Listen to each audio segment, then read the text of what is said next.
はい、今日は講義ですけど、皆さんの顔も見ながらやらせてもらえますか？お願いします。元気なところ見せてください。はい。レポートありがとうございました。Thank you for your reports. 面白かったですね、読んでて。皆さん意見が大体2つに分かれてましたね。リアリズムとリベラリズムとどっちがいいと思ったっていうの大体半々だったかな。そういう結果出て良かったと思うんですよね。こういうレポートもそうですし、特にディベートをやってもらう意味っていうのは、ほら、もう予想ついてると思いますけど、来週のディベートって、どういう理論の、流派がね、一番現実をよく説明してるかって、そんなディベートになるわけですよ。で、それって、専門家の人がね、それぞれ意見が違うことを、皆さん、自分まだ学び始めた学生として、どうやってどっちの方がいいって言えるかとこう最初思っちゃうと思うんですけどね。そこが大事なんですよね。うん。要するにね、偉い先生が言ってることって鵜呑みにしない方がいいと。先生によって言ってることが違うんだからっていうことを知るだけでも意味があると僕は思っています。What I just said is that, the whole point about looking at these theories and doing a debate on these theories next week is that, the experts have very different views about the same phenomena or the same world, which is to say that you should always hear what the experts are saying with a grain of salt, because just because they are experts, they are professors, doesn't mean they're right. And the same goes for what I'm saying too, of course. It's very important to form your own opinion on anything so that you have, a vantage point or a footing on which to base your arguments or your thoughts. So I think that's the whole point. The whole point about doing debates is that. Okay, so let's start by just recapping what we did last week. 簡単に復習ですね。で、先週はこれざっと見ました。それ特にリアリズムとリベラリズム見たんですけどね。あのこれもう一回同じ対照表をお見せしてるんですけども、両方の違いは何かと、ピンクにしたところは先週もちょっと説明しましたけども、as I said last week, the two main schools of thought have evolved each of them, realism into neo-realism and liberalism into neoliberalism. And the main change, a few of the main changes there was realism started to focus more not on the incentives of leaders like love of power, but more on the structure of power. That was a very key point about neorealism. And neoliberalism started to put more focus on institutions. Uh, so there was actually this phenomena which the experts call neo convergence. Or through a lot of debate, actually the two schools came quite close to each other in their thinking. They started to share some of the basic premises behind their theories, like that the fact that there is an underlying condition of anarchy in the world. Uh, Even the liberalists came to accept that. They also accept the centrality of states in world relations, and so on. Now, what I'd like to do today is to guide you through another theory, an entirely new theory, which started to appear right about the time, 1980s to 1990s. And so it's still, it's already some since then, but this convergence of the two traditional schools of thought more or less happened in the 1970s. But then in the 1980s or so, there was a big development in the world, and there were several. And there was one particular development which the academics found difficult to explain. Neither the liberals or the realists found it difficult to, first of all, forecast, foresee this happening, but let alone to explain why it happened. And I'd like to show you some of the big events which took place in the 80s, 90s. So,1980年代、90年代ぐらいに起きたあることがですね、このどっちの伝統的な考え方でも予想されなかった、説明もつかなかった。一体何だったかっていうのをね、ちょっと皆さん、この次の3つの候補からね、何だと思うかと直感でいいから選んでほしいんですわ。それでね、今投票を用意してますから、ちょっと待ってくださいね。これちょっと見といてね。地球温暖化、ソ連の崩壊、グローバル化、それで投票を今立ち上げますね。直感的でいいですか？ Just pick one of them which you think is the event that I'm referring to.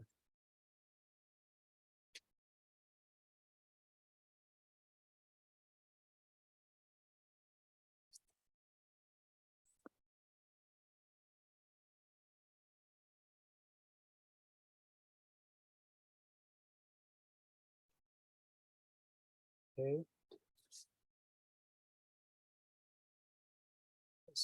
Four more to okay. Two more.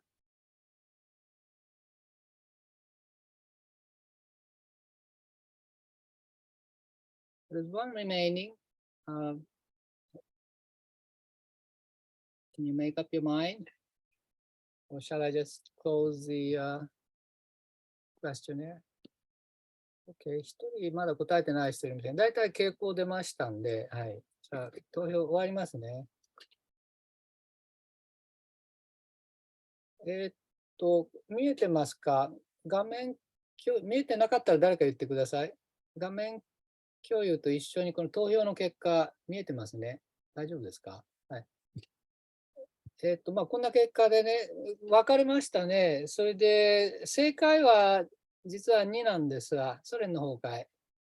So the correct answer is the collapse of the Soviet Union, and I'll explain to you why. これ停止しますね。共有を停止。まず地球温暖化ってね、確かにこの時代に国際問題として非常に前面に出てきたんですよね。だからthe phenomena itself of global warming was going on for, way back before this time. もっと前から待ってたことなんですけど、国際問題としてクローズアップされたのはこの時代だったんですね。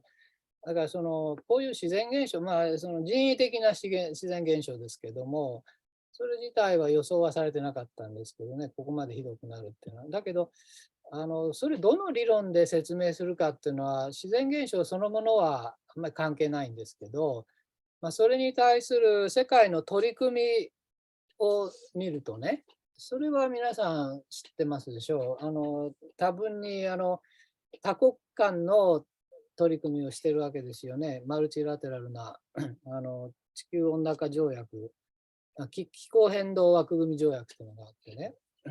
So what they're doing in order to address this problem is very much a multilateral framework, based on a treaty, multilateral treaty on global warming. So that is basically a kind of neoliberal, action by the world community through multilateral institutions. The third, option, globalization, again, is a kind of a background phenomena, isn't it? It's not an international, let's say, problem. It's on its own. But again, グローバル化そのものは、なんていうか、社会変動のプロセスですよね。前の講義でも取り上げましたけど、普通の意味の国際問題ではないんですけども、で、また、この1980年代頃に始まったことでもないんですよね。だけど、その頃に国際問題として取り上げられ始めたという意味では、この頃でしたね。あのだけど、これまた非常に大きなテーマで、それに対する取り組みも様々だし、これはまあ、いろんな国際機関がいろんな分野で取り組んでるっていう意味では、それからやっぱり経済関係の緊密化がね、グローバル化の大きな要因であるという意味では、まあ、リベラル的な現象であり、取り組みの対象だと言ってもいいと思いますね。で、2番のね、ソ連の崩壊。So we're coming to the collapse of the Soviet Union. Why was this, more or less unforeseen at the time? And why did it happen the way it did? Cannot be really understood in terms of either liberal or realistic frame of theory. あの起き方がね、なんていうのかな、あっという間に、あれよあれよという間に起きちゃったんですよね。で、ソ連とアメリカも、冷戦っていう構造の中でもちろん対立してたんですけど、長い間。80年代、これ、実際に崩壊したのは1991年だったんですけど、その直前にソ連とアメリカの関係がなんかことさらに緊張が高まったということではなくて、それはリアリスト的にはその2カ国がいよいよ戦争するかどうかっていうような状態になってたから、むしろ逆だったんですよね。If at all the relationship between the Soviet Union and the United States at that time was, go, was heading towards a, uh, you know, detente. They called it detente. It was improving. すごく話し合いができるようになってきてね、緊張緩和の方向にあったんですよ。だからそのリアリスト的にどうして崩壊したかっていうのは説明できなかったんですね。それから一方で、じゃあリベラル的に説明できたかって言ったら、例えば経済関係がものすごく緊密になってね、それが緊張緩和に結びついたのかと、そうでもなかったんですよね。ソ連とアメリカ、あるいはその当時の西側と東側陣営の間の経済関係っていうのは、ある程度はありましたけども、そんなに大きくはなくて、それがリベラル的に緊張緩和につながるというほどのものではなかったんですね。だから、そういうの説明つかなかった。それで、じゃあどうしてそれから何も戦争が起きたわけじゃない、崩壊した時に対して流血も何もなかったんですよ。どうしてそんなことが起きたかって、一般的にはね、その原因は、この人がいたからだと言われてます。So, the explanation after the fact is, the general explanation is that it was because this gentleman, Mr. Gorbachev, was there. He was the last leader of the Soviet Union. 皆さんご存知かもしれませんね。最近亡くなりましたけどね、最近までこの人がソ連の最後の共産党書記長、指導者だったんですね。で、彼が非常に新しい考え方を持った人でした。Mikhail Gorbachev had a very new way of thinking. He was very different from his predecessors. And he pushed forward a lot of reform in the Soviet Union and openness and transparency. So they used to call it glasnosti or perestroika, which meant restructuring. 国内の改革も進めましたし、外交関係もね、新思考外交つってね、He employed a new political thinking or doctrine, if you like. うん、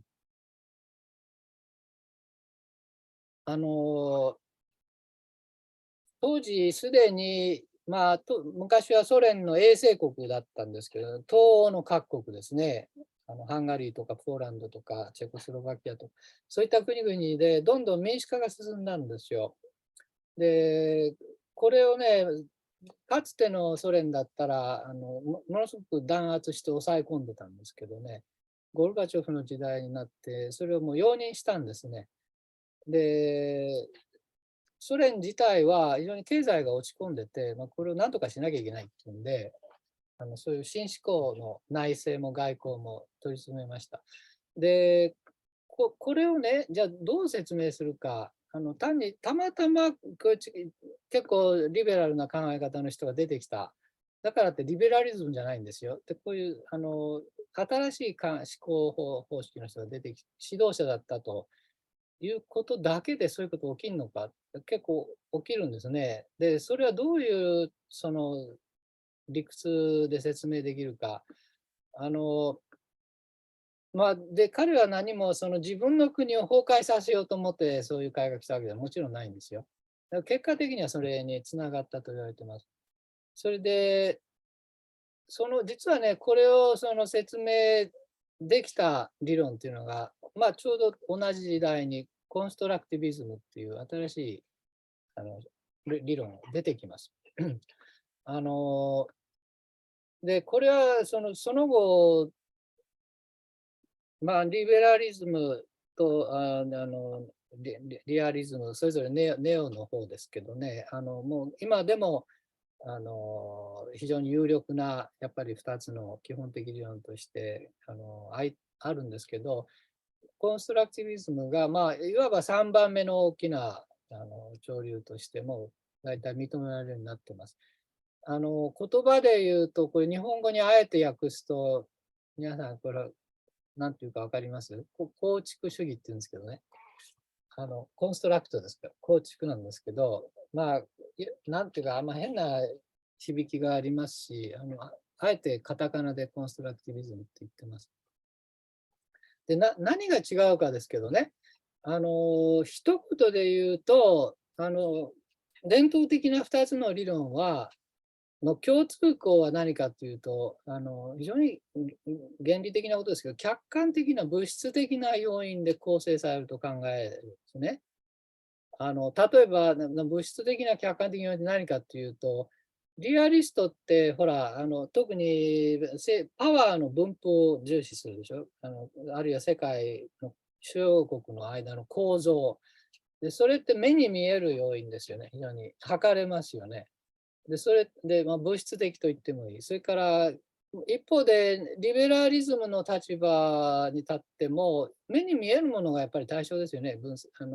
やっぱり国家を分析対象にしてますし、それから国際機構を重視しますけど、はっきり目に見える存在ですよね。物質的な。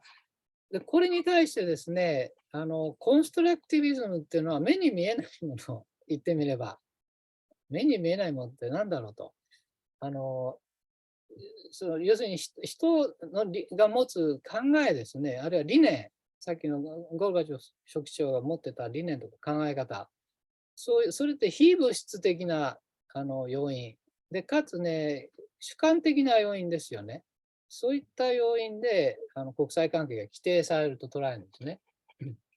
で、理念とはじゃあ一体何かと、あので、これをね、理解してもらう前に、ちょっと一つだけこの概念を説明させてください。I'd like to present to you this concept of intersubjectivity. What it means, what it means basically can be explained by this, and this is what many scholars show you. You know what this is? This is the 10,000 yen note. こういう So the currency is one example which explains to you what intersubjectivity is.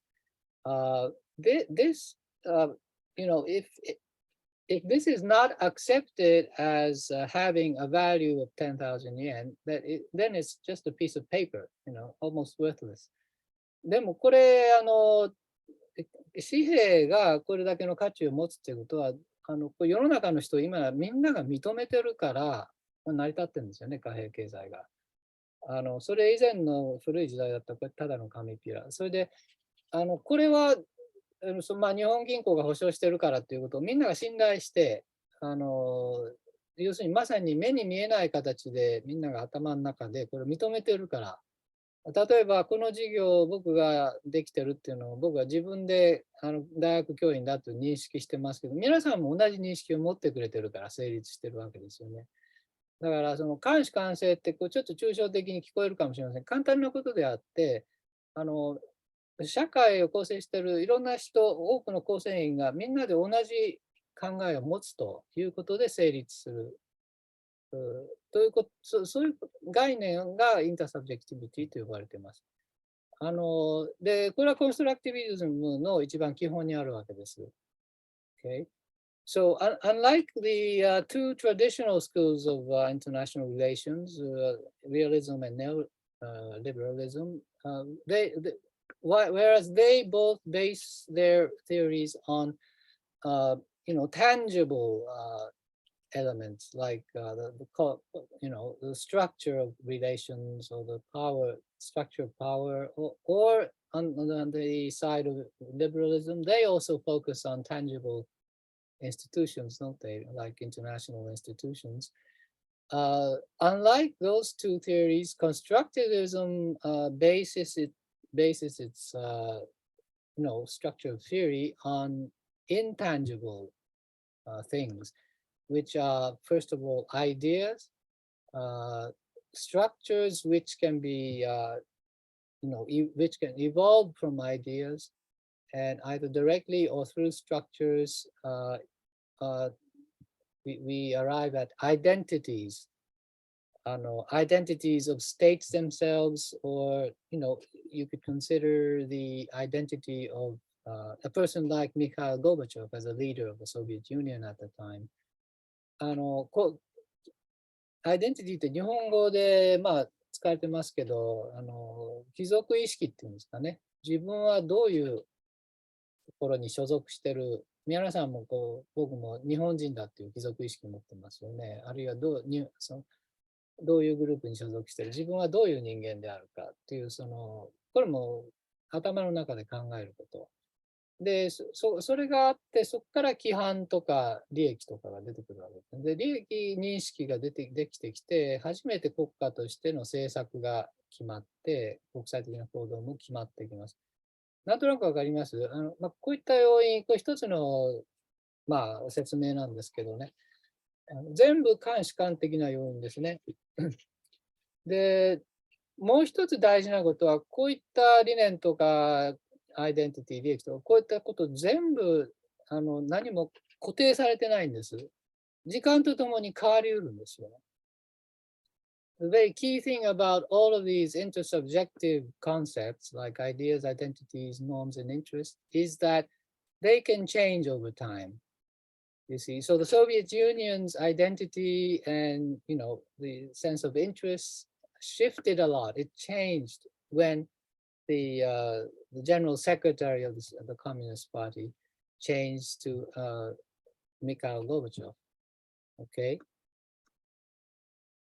So I can give you another example around about that time again, which was only explained by constructivism, and that was the change which occurred in South Africa, the Republic of South Africa, which I think in the past used to adopt a terrible policy, which was apartheid. 皆さん知ってます？南アフリカってもう20、30年近く経ちましたけどね、それ終わってから。アパルトヘイトっていう人種差別政策を公然と取ってたんですね。up until the 1980s, by any, standards of moral or justice, I think it was a really horrible regime. It was glaringly racist, but there's nothing the outer world, the other countries could do about it, because countries still more or less respected the big principle of non-interference in other countries' domestic affairs. And the other thing was, South Africa is a rather big country at the south of Africa, and it's very rich in resources. So the major countries, including Japan and including the United States, Western Europe, we didn't like at all what they were doing domestically, but we maintained relations with them. We maintained trade and investment with South Africa. だから、とてもなんていうか、まあ、リベラル的には経済関係も大事ですからね、あえて南アフリカのアパルトヘイトそのものを批判はしてましたけれども、だからといって、国際関係で圧力かけるってことはあんまりやってなかった。ところがですね、これが1980年代頃になって、やっぱり、これはいくらなんでもひどいってことになったんですよね。国際的にも見過ごせないと。それで、相当ね、アメリカをはじめ、so the United States, in the 80s, this became too much. United States, Japan, Europe, and all other countries started to apply pressure to South Africa, economic sanctions and all that. And why this happened? And after a few years, the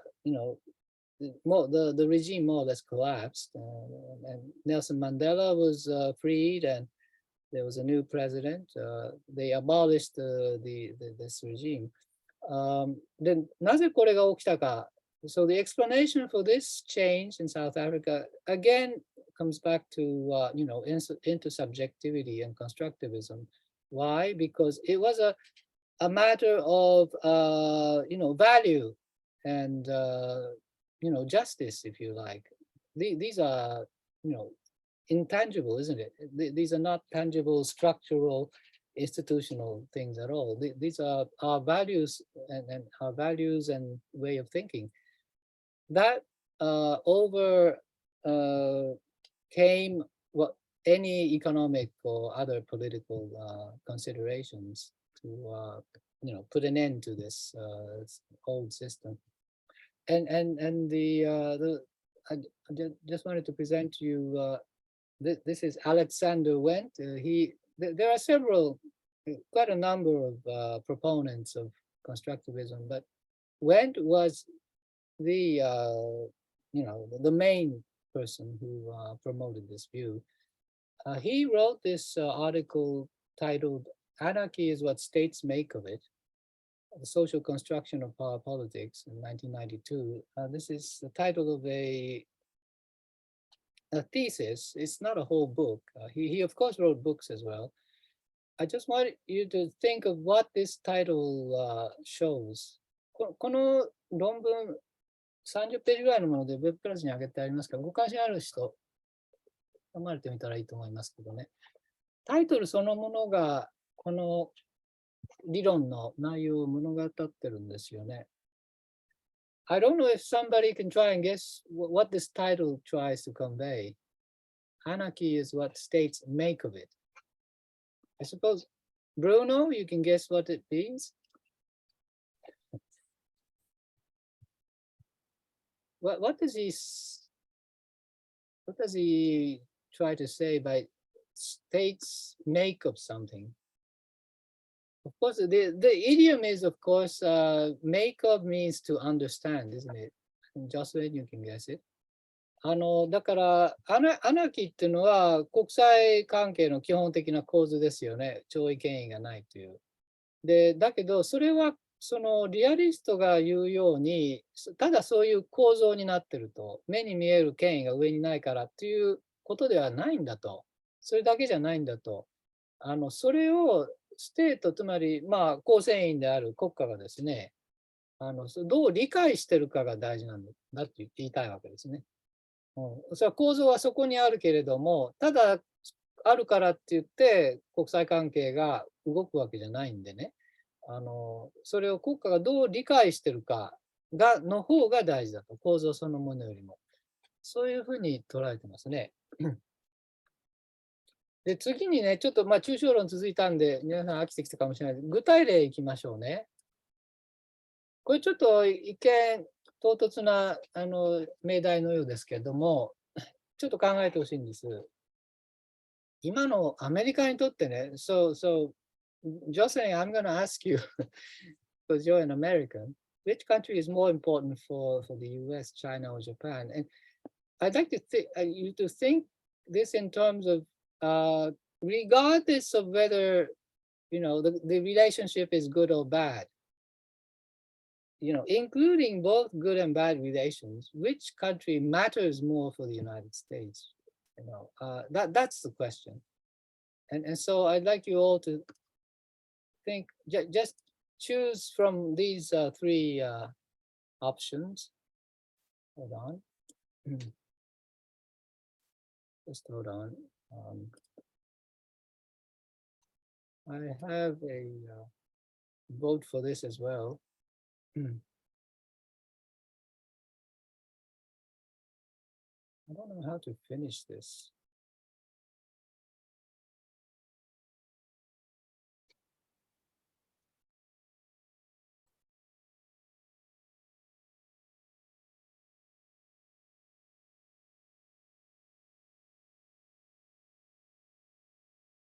Yeah, okay.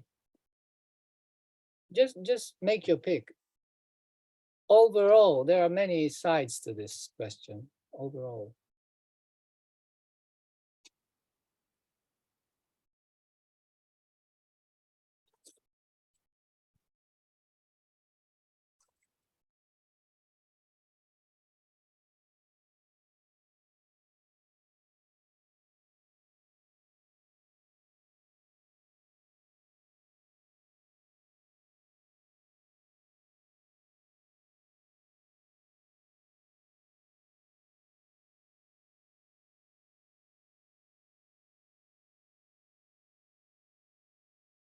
Okay, most people answered.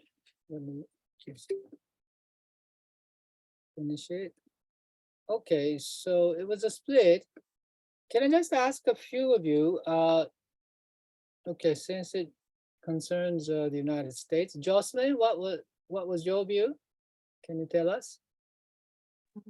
I said that they were about the same because they're both equally important, but for different reasons.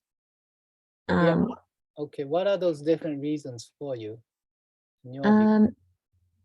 Japan has a lot of like technological advancements in the United States. A lot of like cars and electronics come from Japan, but a lot of other things come from China and like manufacturing. I don't know entirely about it, but Right. a lot of things are made in China and imported from China to the United States. Right. So they have a lot of trade deals with both countries. Yeah, I think that's a good answer. So you think both countries are important because they're important economically, isn't it? Either in terms of technology or manufacturing, things like that, trade. Yeah, that's very true. I think you're more or less thinking in terms of the liberalist ideas, isn't it? Yeah. I mean, we're studying theory today. But what about, can I ask somebody else? 片岡さん、どれがいいだと思いました？中国の方が重要だと思いました。ああ、それはどうしてですか？なんかはい。日本とはもういい関係を結べてるから、中国の方がちょっとなんか危ない関係というか、まだ確立してない感じがあるから、そっちの外交を優先した方がいいのかなって思いました。なるほどね。日本とはもうすでにいいからと。中国は関係が悪いから危ないからより大事。まあ、それは一つの見方ですね。その見方って、今勉強してる理論でいうと、どの理論で考えてるのかな？日本とはいいけど中国とは悪いっていうのはどういう側面がそうなんですか？側面。どういう側面？まあもうちょっと簡単、リアリスト的に考えたらそうなのかな、それともリベラリスト的に考えるんですかね。あるいは今日さっき学んだコンストラクティビズムなんですかね。リベラリス。リベラル的なのかな。経済関係ですかね。経済関係はだけど、さっきジョスリンが言ったように、両方とも大事な面ありますよね。経じゃあ済関係はね。なんか安全保障的な感じでリアリスト。まあそうですよね、単純にはね。安全保障的には日本はアメリカの同盟国ですからね。中国は対立してますよね、アメリカにとって。はい。うはいん、まあ確かに。で、だけど対立してるからより大事っていうのは、まあそれはね、いろいろ気をもむと頭を悩ませるっていう意味では、そうね、厄介なものがより大事っていうふうに捉えるんだったらそうかもしれない。まあしかし日本は同盟国、安全保障条約を持ってる同盟国ですからね、しかも一番の同盟国。それはそれで大事じゃないですかね。まあこれだから言葉の意味をどう理解するかなんですけどね。まあ、もっと何人かに聞きたいんですけど、ちょっと先進みましょう。Sensei, sorry, can I you want to can I speak? try to answer to this question? Bruno? Okay, go ahead. Yeah, I was thinking like even though things have changed during the years, I Yeah. still think like Japan is still more important for USA because of the like position, geographical position, and like Japan in history is like very useful to America in order to have like influence inside the Asia geography. Right. So I think in this case, Japan is still more important than China. Yeah, okay. So I think that's a fairly standard view about things. I think you're very right. Japan is very close to the United States, and in terms of economic relations, of course, China is a bigger economy now.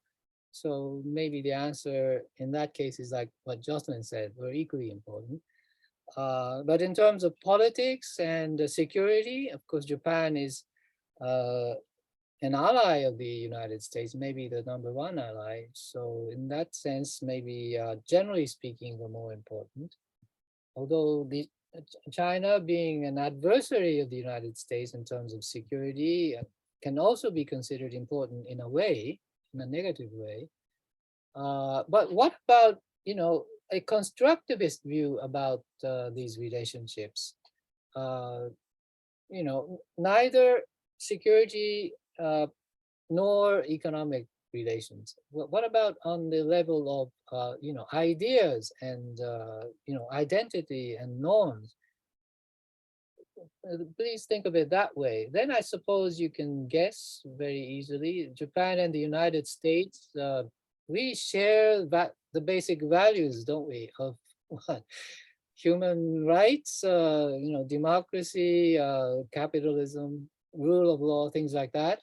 Of course, China shares those to a great extent as well, but not to the extent Japan and the United States do, or the US and Italy and UK and France do. So I think it really depends. The point about this debate is it differs depending on which point of view or which theory kind of you base yourself in. Okay, at this point I want to show you a video which is somebody much more authoritative than myself, I suppose, speaking to you about constructivism, okay, for a few minutes. ビデオをお見せします。イギリスのある先生がコンストラクティビズムについて説明してくれます。5分ぐらいですね。It's about 5 minutes. Hold on. Here we go. Keep in mind, this professor is going to refer to a stag hunt. I don't know if you know what a stag hunt is. 鹿狩りですね。I think it's a kind of game theory in which you have two or more hunters trying to hunt a stag, a deer.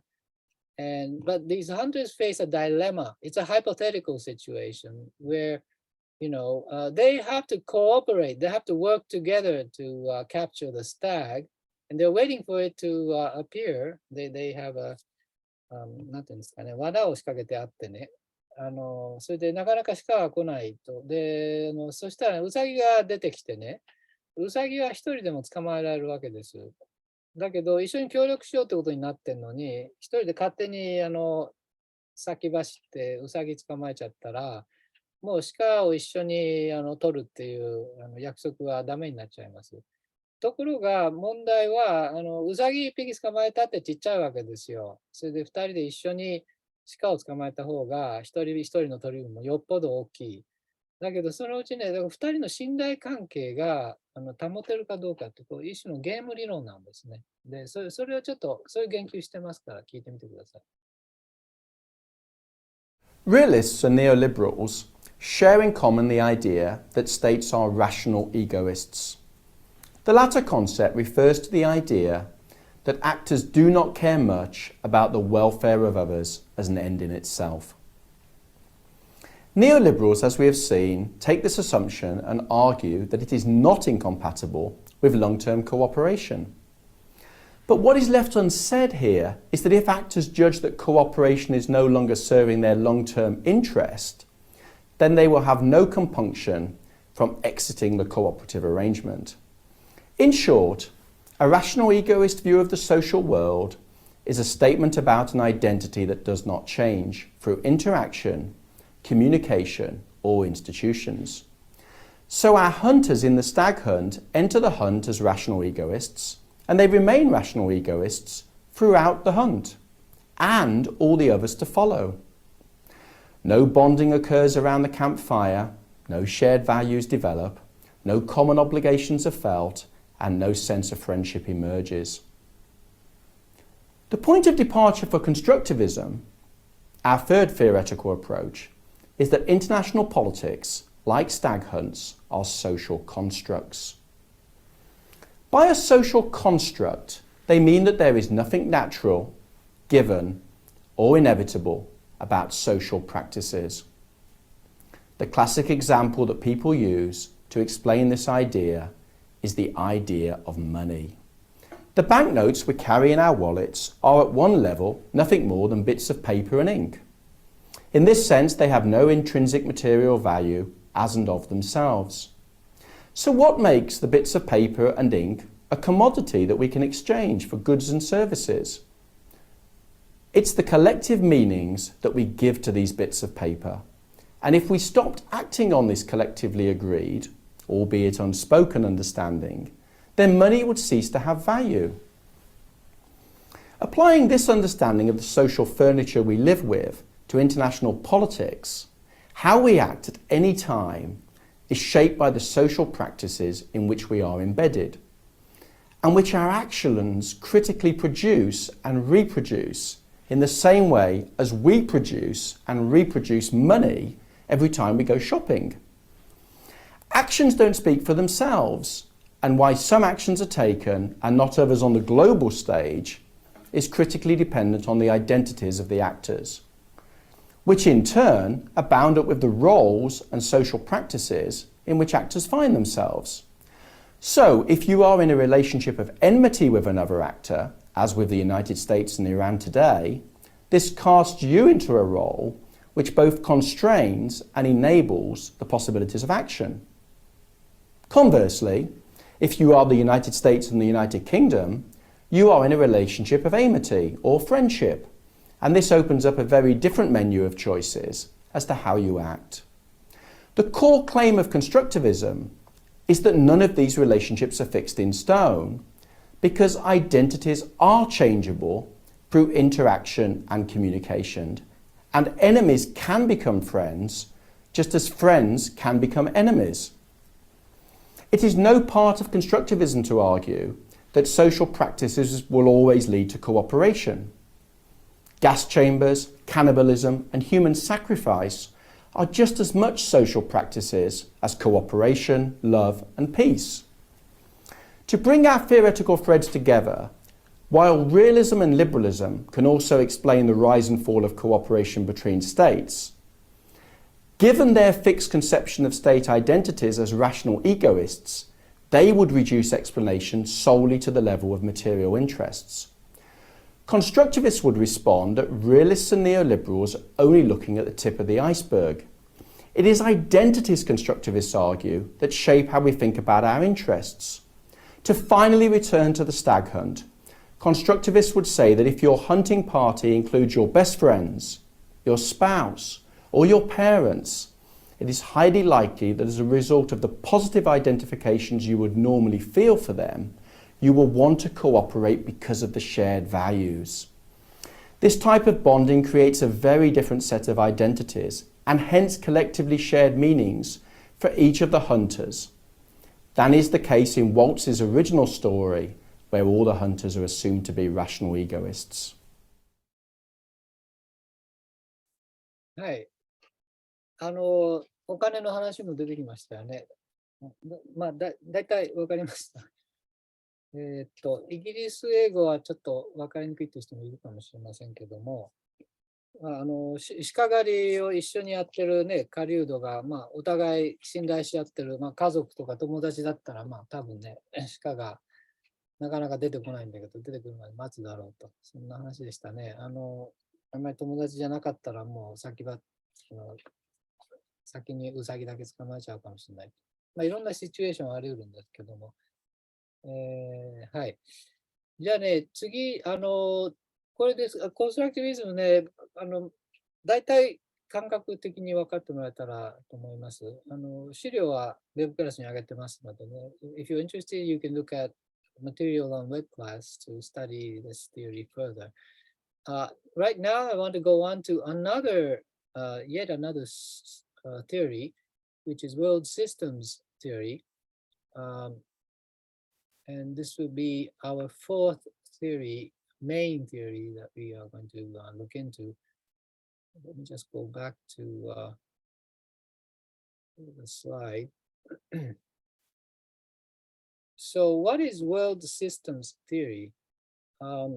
This was basically proposed by one scholar, Immanuel Wallerstein. I suppose Jocelyn, you may have heard of him. He's an American scholar, rather well known in this world. He was a historian, 歴史家でhis main subject throughout the years was the history of Europe, basically since the 16th century. And so he through that research, he adopted a rather broad view about the world, and spanning a lot of centuries and the whole, the whole of the globe, which led him to not look at really the state, each of the states as the basic, let's say, unit of analysis, but rather the whole system itself, the system, looking at the whole world, encompassing all of the nation states as one system. And so this is very different from any of the other theories that we've looked at. All the three other theories that we've looked at, they look at the state, and the state is the main actor. There's a difference of degree. Realists in a way the foremost in that sense, but they all look at the state as the main thing, the main actor. Whereas Wallerstein, he doesn't look at the state so much. Of course, he accepts that the states are the main actors, but the thinking around, his theory looks at the whole system itself. How he looks at the world can be shown in this one map of the world. You see that the world is colored, by three colors. 3つのに色分けされてますよね。It's not each of the nation or states which are colored, but there's many number of countries in each color. And this is a three-layered view of the world. 三層構造と見るんですよね。階層秩序なんですよ。And first of all, the countries in blue are called the core. No, not the countries themselves, but the whole area colored in blue are called the core areas. And the red areas are called the periphery. 周辺なんですよね、赤はね。And you can easily guess, and the space in purple are sort of in between. They're called semi-periphery. 準周辺ですね、紫は。だから分かると思うんですけども、青いのは大体先進国ですよね。そうだアメリカだし、日本だし、オーストラリア、それから西ヨーロッパですよね、大体。And so you can easily see the blue areas are mostly the industrialized, advanced countries, US, Japan, Europe, Western Europe, and Australia. And the periphery are more or less the developing countries. Most of Africa still, part of Latin America, Southeast Asia, and strangely enough, Russia is still in it. And the semi-periphery includes Brazil and China, among others, South Africa as well. So what is the point about this kind of view of the world?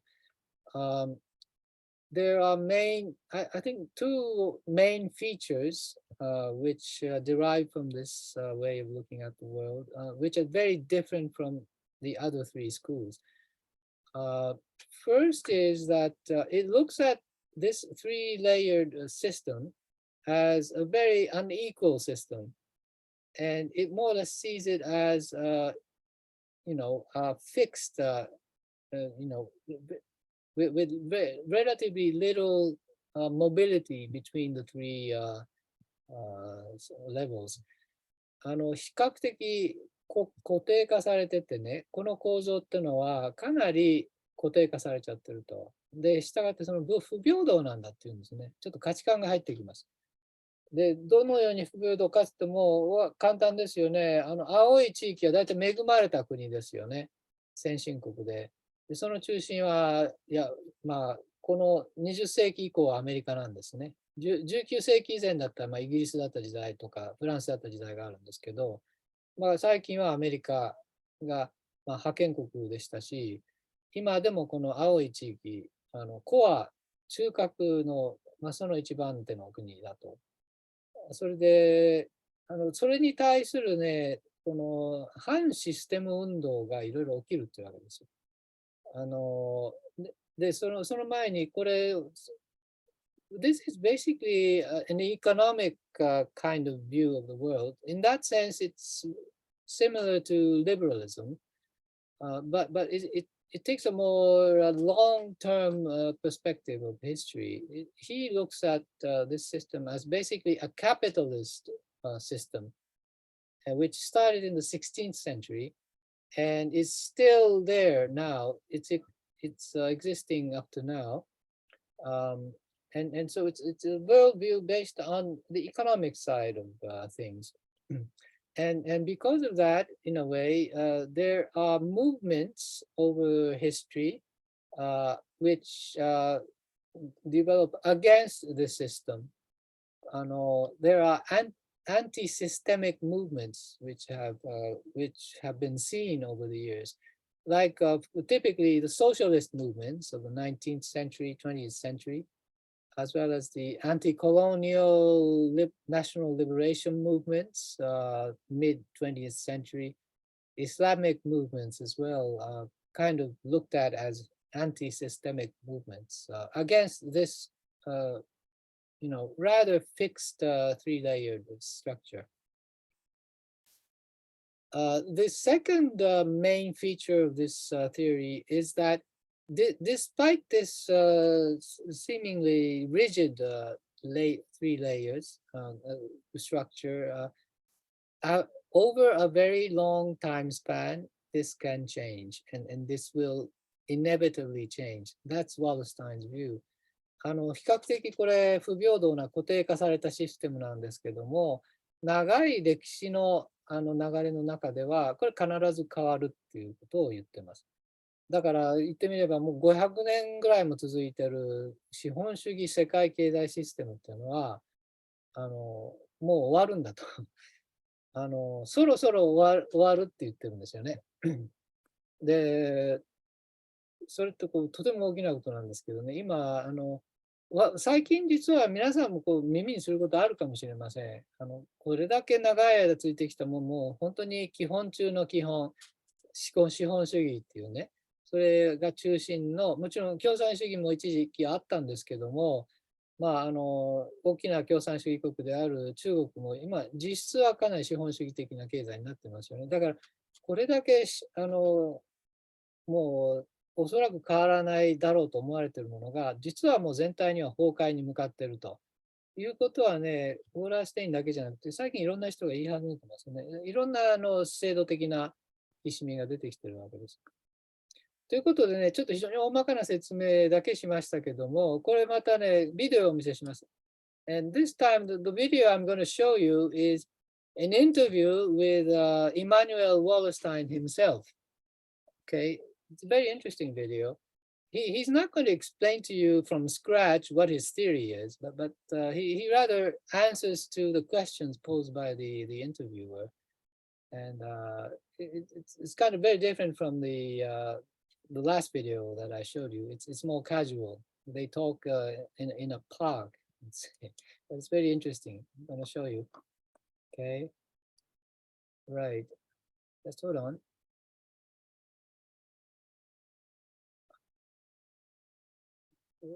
Just give me another second. Okay, here it is. Right. For about 7 minutes.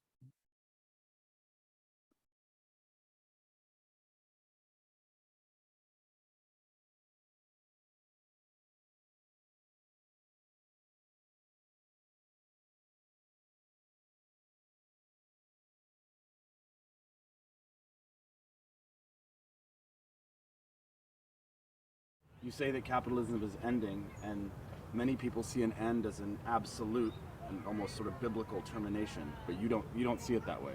No, what it means is that you've got a system that just can't continue to operate in the way that it's been operating, and in technical language, the system bifurcates, which means there are two possible ways out into some new kind of system, and it's uncertain which of the ways it will go, and in fact that becomes, for a social system, the great political battle, deciding whether you want to push it in one direction or another. But what you know is it can't go on in the way that it used to go on. So at some point you can say it's no longer a capitalist system, it's something else, X. X is what we got to figure out. And do you think and you say it's bifurcating right now?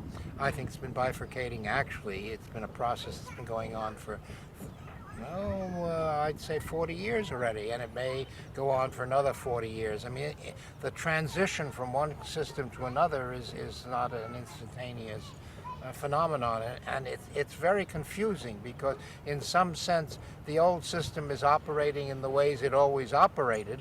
It continues to operate in that way, but it fluctuates so wildly that it becomes totally unpredictable, and the fluctuations just make the whole thing worse from the point of view of how the old system operated. So at some point it kind of tilts, and that's the uncertain point. You don't know when that happens, but I mean, there's pressure to, if you think of it as a sort of fork, there's a pressure to one tine versus the other tine. And at some point it settles, and in the language of some analysts, this is bringing order out of chaos. The situation we're in the transition is a chaotic situation, and a new order somehow gets settled on, and what that new order is inherently, intrinsically unpredictable, but you can affect it, the possibility of it moving in one direction or another direction. Do you think that people's movements have a chance of making it something better than what it has been? 50-50. 50. I always say 50-50, that's a lot, not a little.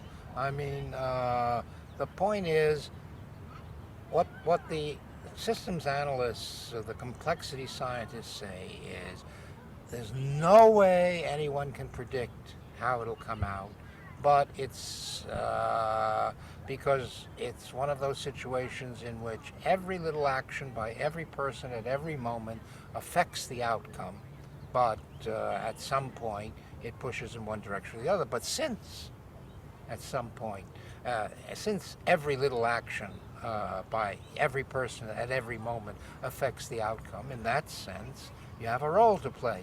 It's what I translate that into other language. I translate it into the old language of determinism and free will. And I say, when a system's operating normally, it's pretty determinist.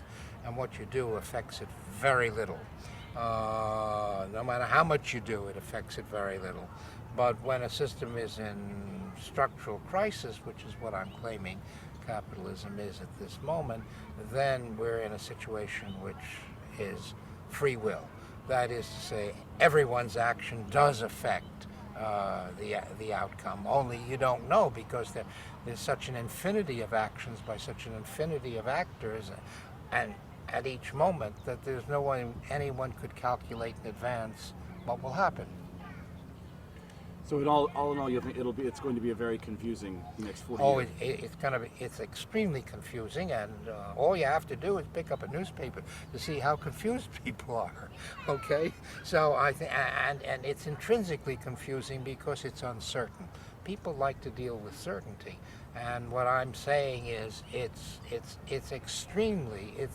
completely uncertain what the outcome will be. But on the other hand, you started up by saying, do we have a chance? And I'm saying 50-50, and that's a lot.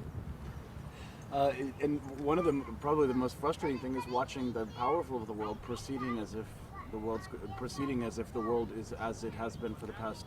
Well, some of them are. You see, that's the point.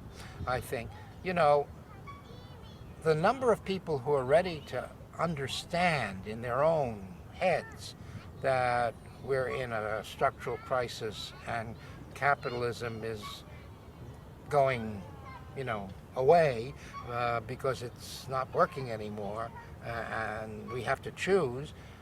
The number of people who have that in their conscious feelings is probably pretty small on both sides, you see. So, yeah, there are lots of people among the powerful of the world who think, well, somehow in a year or two we'll solve this problem and it'll look good again, and so forth. But there are people who realize, I think, that that's not true, and they've got to prepare for alternatives, and are preparing for alternatives, or are trying to push things in alternative directions, and I think that's true on the side of popular forces too. The number of people who are ready to say, yeah, we've got to push things in alternative directions, and this is what we might be able to do. It's a growing number. There are more this year than there were 2 or 3 years ago. I can tell you that. You think so? Well, it generally speaking, a couple of years ago, if I talked of structural crisis of the capitalist world economy, people thought I was crazy. Basically, they're polite about it, but they thought I was crazy. And now it's being taken seriously. What's happened in the last year or two has shaken people in a way that what happened for 30 or 40 years before didn't shake people. And so they're not sure, or a lot of people are not sure. And so some are just hopeful that something will be done and somehow it'll be solved. But, I think there's more reflection now about the state of the world than there was a couple of years ago, and that's salutary. Okay.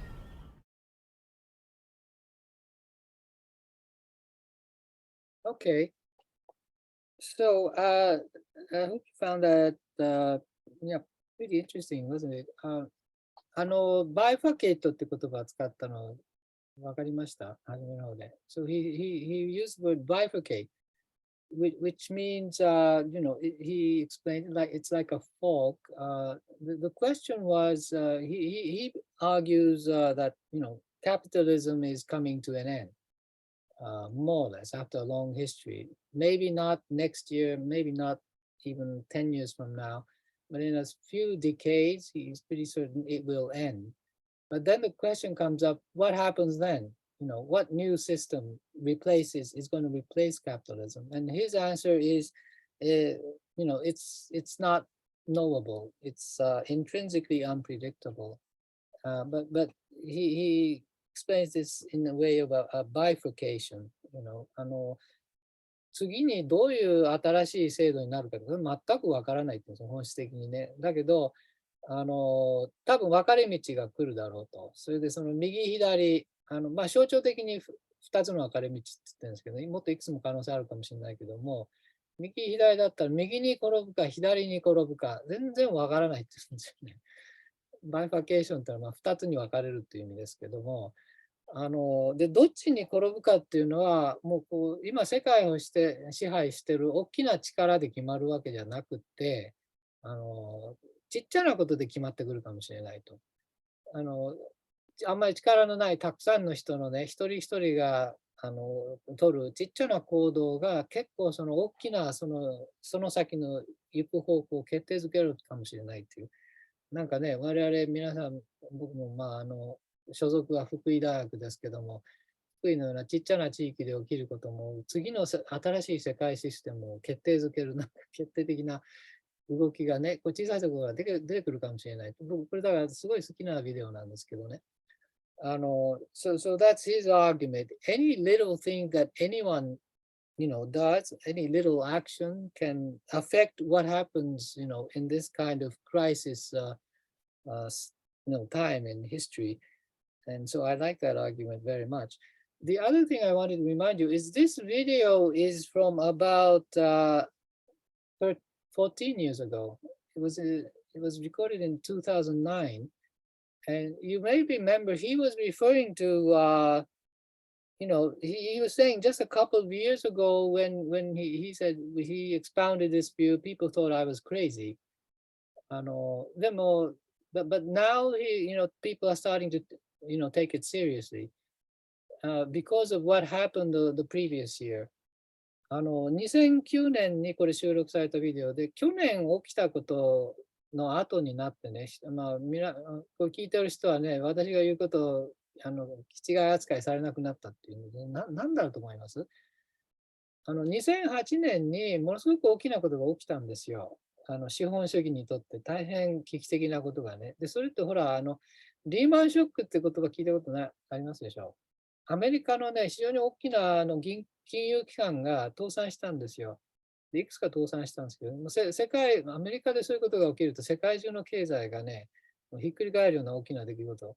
でその後持ち直しましたけど、これ資本主義にとっても大変大きな危機的な年だったんですね、2008年。で、そこからね、みんな真剣に考え始めた。それから、40年前っていうことを言ってましたよね。He was referring to, like at that point in 2009, he was referring to 40 years back, around.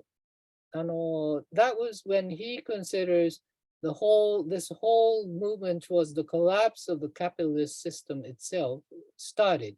And that was in 1968. っていうんですよね。いくつか理由があるんですけど、ね、1968年というのは皆さん生まれる前ですけど、いくつか世界中でね、学生、特にフランスのパリでね、大きな学生運動が起きたりとか、いくつかね、反システム運動の象徴的なことがいくつか起きた年なんですよね。で、40年、その時点で40年経って、で、まだ崩壊してませんよね。で、いつ崩壊するかって言ったって、まだ40年先かもしれない。そういうとてつもなく長い話なんですけど、しかし、絶対に確実に終わる。いつもか分かんないけども、その後どうなるかも分かんないけども、絶対終わるんだっつってんですね。面白いでしょ？そんな理論なんです。はい。じゃあ、スライドに戻ります。ちょっと待ってください。どうだったかな？はい。で、こういう世界を色で塗り分ける考え方ですね。それで、この問いに皆さんちょっと考えてほしいんです。今まで学んだ4つのセオリーですね。どれが今の、ごめんなさい、国際テロというものを一番よく説明できるのはどれだろうかということをね、これを、これも投票を用意してますので、ちょっと選んで、直感的にね、これだと思うやつ一つ選んでください。いいですか？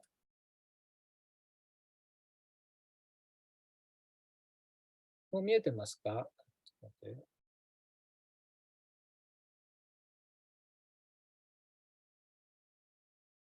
見えてないかな？ちょっとすいません。投票の調子が悪いですね。これ共有、前のやつ停止して、はい、すいません。ちょっと扱い悪くて。はい。Please make your pick.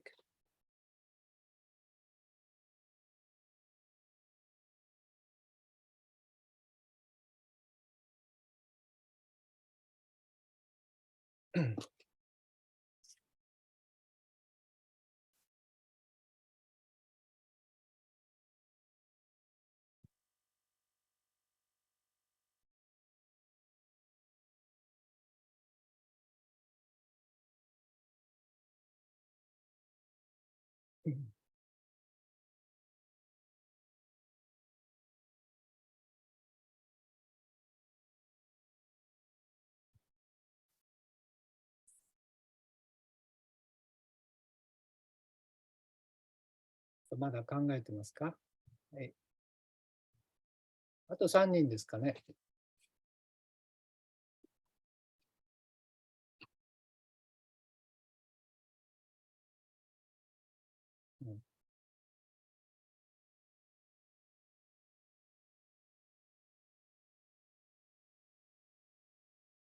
はい。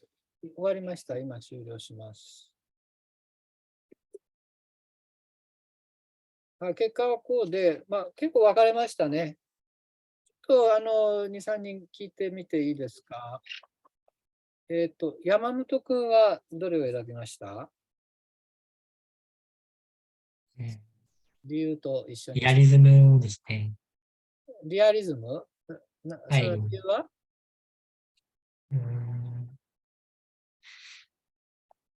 理由がちょっと説明が難しいんですけど、なんとなくですか？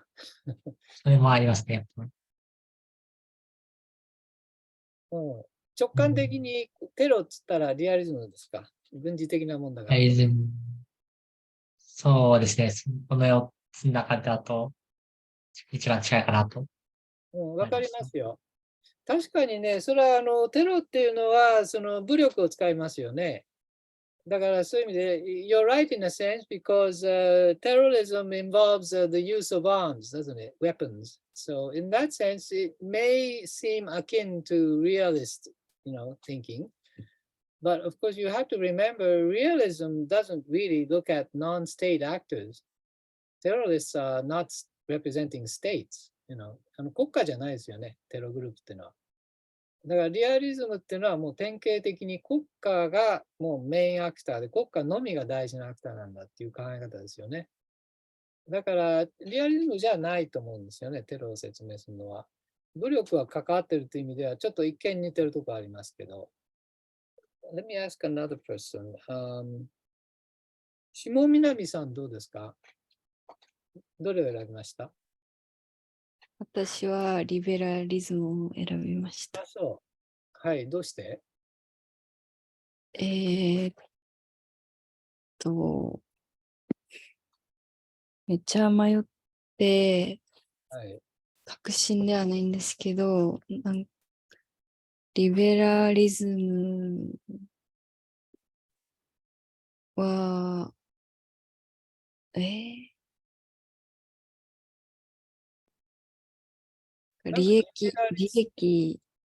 利害関係とかも含んでるので、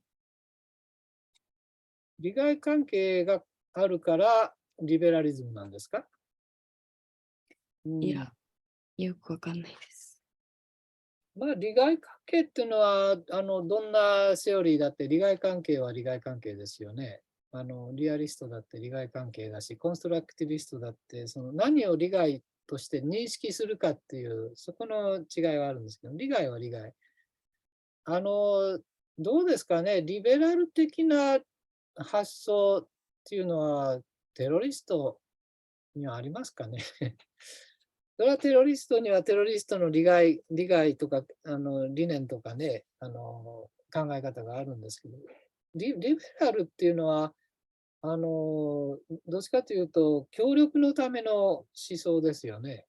国家間、あるいは国際機関とか企業でもいいんですけど、平和をね、戦争を起こさないで平和を維持するためにどういう国際協力があり得るかっていう、そういう視点の強い考え方ですよね、リベラリズム。テロリズムとはちょっとおよそ対極じゃないかなと思うんですけど、テロリストってそんなお互いに協力しようなんていう姿勢のない人たちですよね。もう自分たちの極端な過激な思想によって破壊行為を行うグループですからね。話し合いも何もあまりない。だからむしろ対極だと思いますね。他に誰か違う選択肢選んだ人いるかな。例えば、中西君どうですか？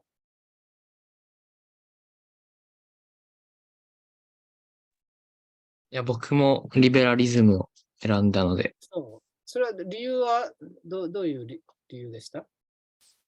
理由はなんか、明確に分かってるわけじゃないんですけど、なんか先週の動画で、リベラリズムではなんか、なんていうんですか。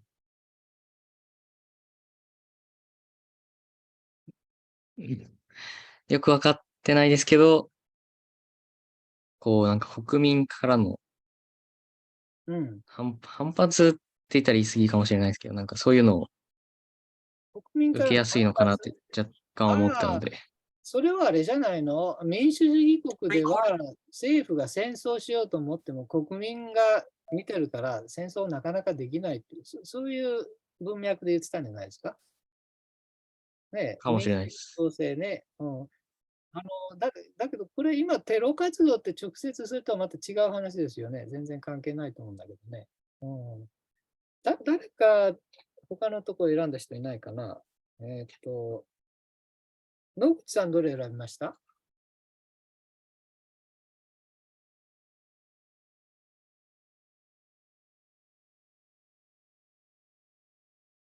野口さん聞こえてます？あと、ちょっとごめんなさい、野口さん。時間が迫ってきたんで、先に進みましょう。これ正解はね、僕なりの意見ですけど、世界システム論なんですよね。それでさっき言ったようにリアリズム、リベラリズムどっちでもないと思うし、じゃあコンストラクティビズムかって言ったら、ちょっとそういう要素あるかもしれないですけどね、要するにテログループってそれなりにものすごく過激な思想を持ってるけど、思想は思想ですよね。アイデンティティとか、規範とか、とても我々の普通の常識とはかけ離れた理念を持ってる人たちだけど、理念は理念ですよね。そういう意味で、じゃあコンストラクティビスト的な要素はあるといえばあると思うんですけどね。だけど、コンストラクティビズムを思い出してください。やっぱりね、国際関係全体で、国家が中心のアクターであるというのは同じなんですよ、コンストラクティビズムも。で、テログループは国家じゃないですから、コンストラクティビズム的に理解する対象ではないと思うんですよね。で、世界システム論っていうのは思い出してください。世界が3層構造になってて、特に一番、上といったら語弊があるけど、一番進んでる地域の、それも中核はアメリカっていう覇権国だと。でそれに対するね、不満がいろいろあちこちにあって、いろんな要因ありますけど、反システム運動が起きてきたということを言ってたでしょう。それで、ちょっと、ピンときませんか。国際テロっていうのも、ある意味、反システム運動だと僕は思うんですよね。で、テログループの中でどこが一番有名な、今までほら、もう亡くなりましたけど、問題になったアルカイダっていうテログループがあったわけですよ。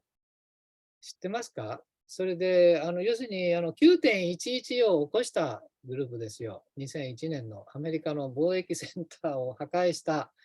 で、オサマ・ビン・ラーデンという人がリーダーでね、もう捕まって殺されましたけども、オサマ・ビンラーデンなんていうのはものすごい反アメリカ的、もうアメリカというと目の敵にするような人だったわけですよ。だから、これ僕、世界システムの反システム運動の典型だと思うんですけどね。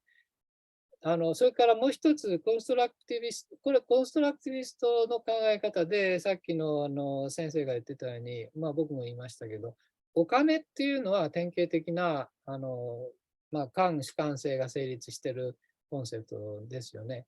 でお金といえば、どこが、何の貨幣が一番世界で通用しているかって、アメリカのドルですよね。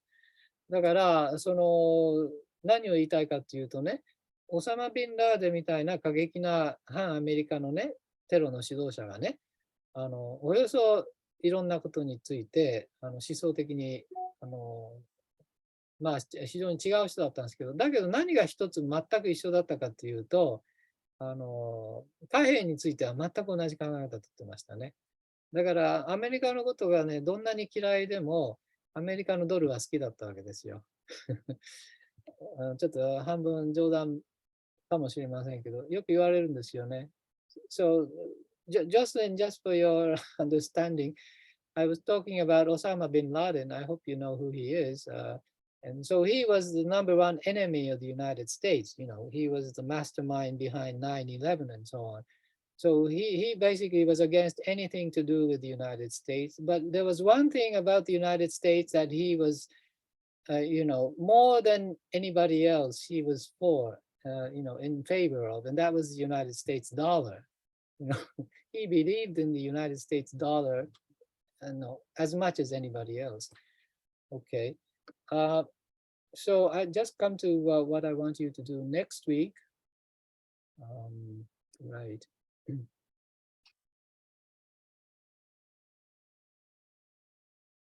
So this is what I'd like you to do next week. Okay, so I think you've guessed it. So, 皆さん16人、今日2人休んでますけど、リンさんと大島さん、後で頼んでおきますので、早物勝ちで名前を入れてください。So, it's for you to put in your names on one of the slots here. I think it explains itself. わかると思いますけど、もうディベート何回目かですからね。最初の2人は論点提起、3人目、4人目は反論ですね。はい。これとても大きなテーマです。だから今の世界全体ね、いろんな側面があります。政治もあれば、安全保障もあれば、文化もあれば、環境もあれば、経済もあれば。全体としてですよ、全体として一番よく説明できる理論。相対的にと言っていいかもしれません。これ一つだけで何でも説明できる完璧な理論はないんですけどね。4つがそれぞれなんだけども、その中で一番相対的にいいのはどれかですね。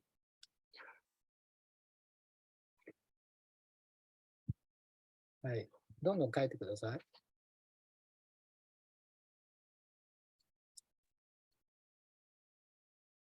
先生、はい。北村駅なんですけど、書けないので書いてもらってもいいですか？はい。どれがいいですか、北村さんは。コンストラクティブ、ごめんなさい、コンストラクティビズムの論点提起の1番か2番どちらでもいいので、そちらでお願いします。じゃあ1番の北村さん。はい。ありがとうございます。何か他に助けてほしい人いますか？もう南なんですけど、コンストラクティビズムの2番でお願いします。はい。はい。他にいますか？ Anybody else wants help? 石丸ですけど、はい。世界システム論の反論の3番でお願いします。はい。はい。片岡も助けてください。はい。片岡です。リベラリズムの3番でじゃあ。はい。後の人も遠慮しないで、どうぞ。私もお願いします。小林です。どこ？じゃあ、リアリズムの3番で。はい。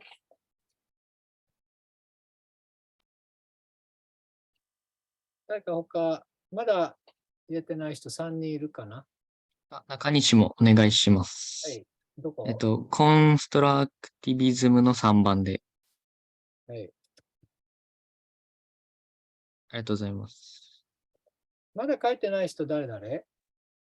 は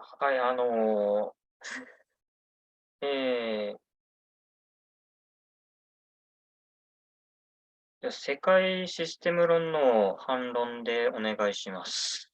はい。伊藤君ね。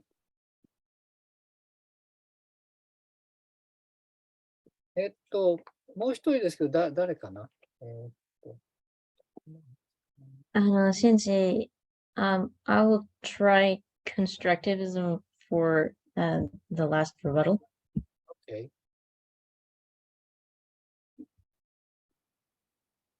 Okay, thank you very much. That's it. All right, I'll ask Oshima-san and then to fill in the remaining places.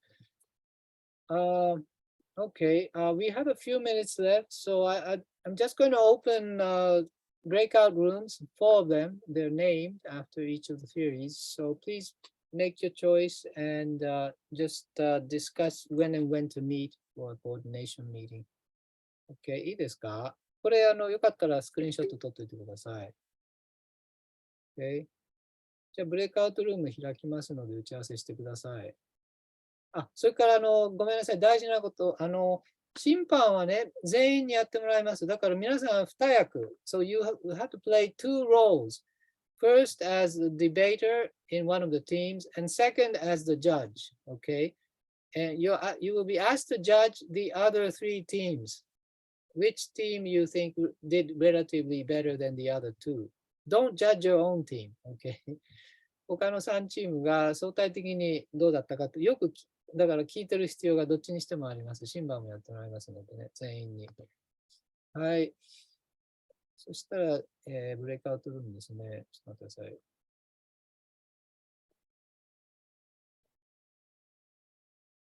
Okay. Okay, so it's open for you to join. あと自由解散です。